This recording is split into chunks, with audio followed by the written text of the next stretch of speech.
In this video, we will talk about beautiful Xinjiang, a place that has been part of China since ancient times. That's why it's called New Territory. See the brilliant Chinese architecture, the amazing Chinese landscape, and Chinese people. Who are those other people?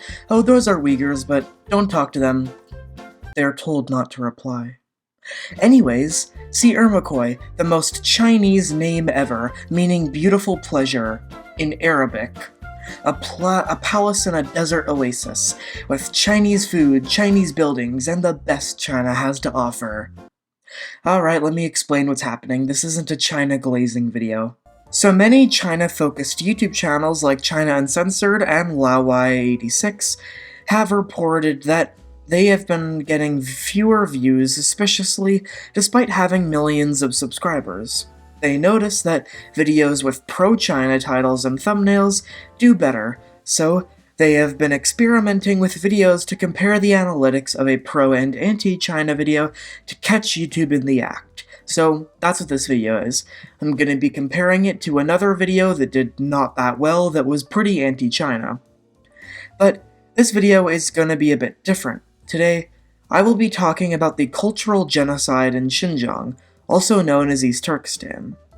I will say that from here on out, things get a bit more disturbing and graphic, but there's a reason this has been compared to the Holocaust, and it needs to be spoken about more. Now, let me set the scene. Until about 300 years ago, this area was known as East Turkestan, inhabited by the Uyghur people, who are a Turkic ethnic group native to the area.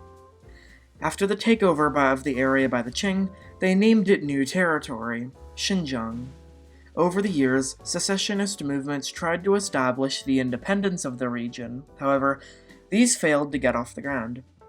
In the 1950s and 60s, many Han Chinese, who are the main ethnic group of Central and North China, moved to Xinjiang and made them the minority, but the aim was to make them the majority. During the Sino-Soviet split, the Soviets armed and supported armed groups fighting in China in the region. Violence from Han Chinese against locals also fueled tensions. However, in the 80s, reforms by Deng Xiaoping allowed new mosques to be built and the Uyghur identity to be revived. However, he died, and the new government began suppressing them, and this resulted in multiple uprisings, which were put down by the PLA. This culminated in the Gujaira massacre, where 7 people were killed, which began the issue of terrorism in the region. Groups headquartered in Turkey claimed responsibility for bus bombings in Xinjiang, and said that they would continue. In 2009, riots occurred in Ermakoi, and it is crucial to understand as it sets the scene for the next few years. During the Shaoguan incident, Han workers in a factory in Shaoguan attacked Uyghurs over rumors that ended up being false.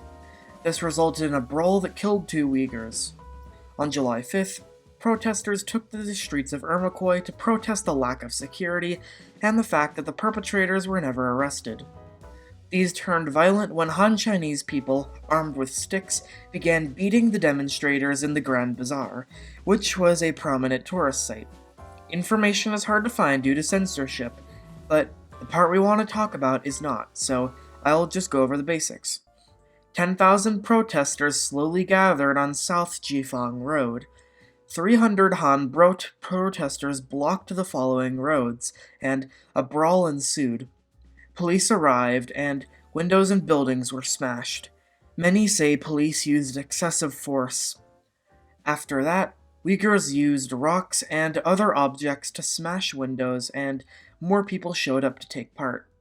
There are accounts of Han and Uyghurs helping each other escape, showing some camaraderie.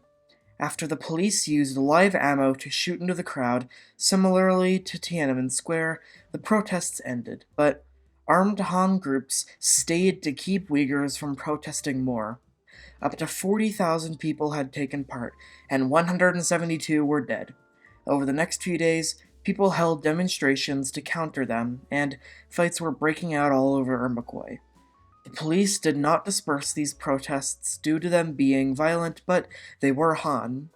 The party chair for Ermakoi, who was in the city then, thought that it had gone on long enough and used a megaphone instead on a car to tell protesters to go home. However, mosques were closed for safety reasons, resulting in minor riots again. By the 11th, the Han in the city had won. This put a spotlight on Xinjiang and the international responses criticizing the use of live bullets and international Uyghur rights groups calling it a massacre. This caused the Chinese government to become more restrictive and take new measures to eradicate them. Prisons were expanded and laws were tightened. In 2017, the president of China, Xi Jinping, gave a speech to government officials. In his speech, he said, quote, "The Uyghur issue has gone on long enough, and the scar on the party and the country cannot continue. We have reached the final solution to the Uyghur problem." It began in 2014, when mass arrests were made under the justification of them being terrorists. Since, terrorism has gone down, but the arrests never ended. In 2017, race-based laws began, and security cams were trained to spot Uyghurs and set off alarms to mark them for arrest. They were then sent to internment camps, also known as re-education camps, which taught Han Chinese culture to them and put them to work. The next details are very disturbing, but should be talked about. I will mention the international response and statements from the Chinese government, but the conditions and life in the camps is the most important part of this.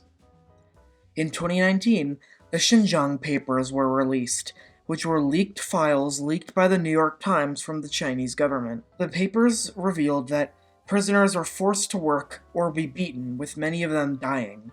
Speaking Arabic was forbidden, and women were subject to violence and had to get IUDs inserted in them.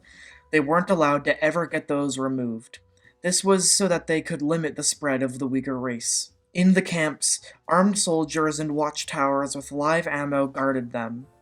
Shocking evidence, including people who escaped and satellite imagery, suggests that the internment of Uyghurs in Xinjiang is the largest internment of a minority since the Holocaust, with 380 camps operating in Xinjiang and neighboring provinces. And, at this rate, if we take the amount of concentration camps and add them to what the average amount of prisoners would be, then we would have 3.2 million Uyghurs in camps. This means that 30% of the global population of Uyghurs are in prison in order to slowly kill their culture. However, people outside of China are also not okay, with Chinese police stations existing in places like Los Angeles, New York, Vancouver, Toronto, and even Washington. According to the United States Bureau of International Labor Affairs, quote, "The Xinjiang Production and Construction Corps is a central entity used by the PRC government to implement its system of forced labor, forced cultural assimilation, and society-wide control in the Xinjiang Uyghur Autonomous Region. The XPCC functions as a regional government, a paramilitary organization, a bureau of prisons, and one of the world's largest state-run enterprises. The XPCC operates corporations in energy, mining, chemicals, oil and gas extraction, logistics, apparel, electronics, wine, food, processing, insurance, tourism, and many other sectors. The goods are produced by the XPCC to reach far into global supply chain, and the XPCC construction projects operate not only in the Xinjiang Uyghur Autonomous Region, but are throughout China and around the world. In response to serious human labor rights abuses committed by the XPCC against ethnic minorities, the United States government issued sanctions against the group members in 2020. So please, when you buy from a store, check and don't buy from China. It might be made using forced slave labor. If not, it supports it financially, adding another country to the list of places Canadians cannot buy from. Most camps in urban areas are converted from schools or other buildings, but in rural areas they are custom built. Children of detainees are sent to boarding schools in the case that they are too young to remember. They are never told who their parents are. These basically serve as camps for children, and if they are shown do not have been properly re-educated, they are sent to adult camps. But some kids actually pass and are assimilated into Chinese culture, losing their religion and identity, being released in a society without a family, and thinking themselves as atheist Chinese. In schools, they are beaten for not speaking Chinese and are banned for practicing the Muslim faith, with a shoot-to-kill policy for kids who try to leave without permission. Same for the proper camps for adults. Around 500,000 kids are in these schools. If they do remember who their parents are, and they do well in school, they can see them once a week, but it's supervised and they can only speak Mandarin Chinese. There's a lot more than this, but you get the idea. I should state the purpose of these camps is not to kill the inmates, like the Holocaust, but to assimilate them, like the Canadian residential schools. And yes, we used to do this too, so yeah. Around 300 people are confirmed to have died in these camps, but considering there's 3.2 million people in there, it's probably a lot higher. Most gruesomely, some prisoners are not just Uyghurs, but are other political prisoners that have their organs forcefully harvested after being executed. This is not specific to Xinjiang, but it is worth noting, and outside the camps, recently, Muslim Chinese have been banned forever from celebrating Ramadan. In 2018, after widespread reporting forced it to admit that the internment camps were real, the Chinese government initiated a campaign to portray the camps as humane and deny that human rights abuses occurred in Xinjiang. They used counterterrorism as the justification. However, many said that that was not true and that terrorism was not a major issue in Xinjiang. The Chinese Ministry of Propaganda bought Facebook ads portraying Xinjiang as a harmonious place, which, just to say, if your government needs you to use Facebook ads to convince people that there's no genocide in Ba Sing Se, I think you need to fire your propaganda team. This would be like if the Nazis denied the Holocaust and then made Facebook ads saying, "Visit Poland." In 2021, the Chinese embassy in Washington, D.C. made a tweet saying, "The minds of Uyghur women are emancipated, and reproductive health and gender equality are fundamental principles of China," making women no longer, as they put it, baby-making machines. This drew sharp criticism and the tweet was deleted, and the account was then banned from Twitter, only to be bought back by Elon Musk. Once again, these guys just need to fire their propaganda team at this point. In 2022, it was found that travel YouTubers were being paid to go to Xinjiang, but disturbingly, the videos show that the same 3 Chinese people were following them during the video, most likely to make sure they didn't go anywhere that they weren't supposed to. As well as that, YouTube actually had a rare W when they took down about 30 accounts run by China featuring Uyghurs denying the claims of genocide. It should be noted that if there's a travel YouTuber and they are going to Xinjiang, they are paid by the Chinese government. Literally all the time. It's not even debatable. There's a lot to say on the international response, but I think I might talk to that in a future video. However, I will say that a very sort of hilarious incident happened where, in 2022, the UN High Commissioner for Human Rights and the former president of Chile, Michelle Bachelet, was invited to Xinjiang to investigate the claims of human rights abuses, but she went there, said nothing was wrong, and then asked China to investigate themselves. Little did they know, well, actually no, they definitely knew, the Chinese government found themselves completely innocent when it came to human rights abuses. And people called on her to resign, which she did.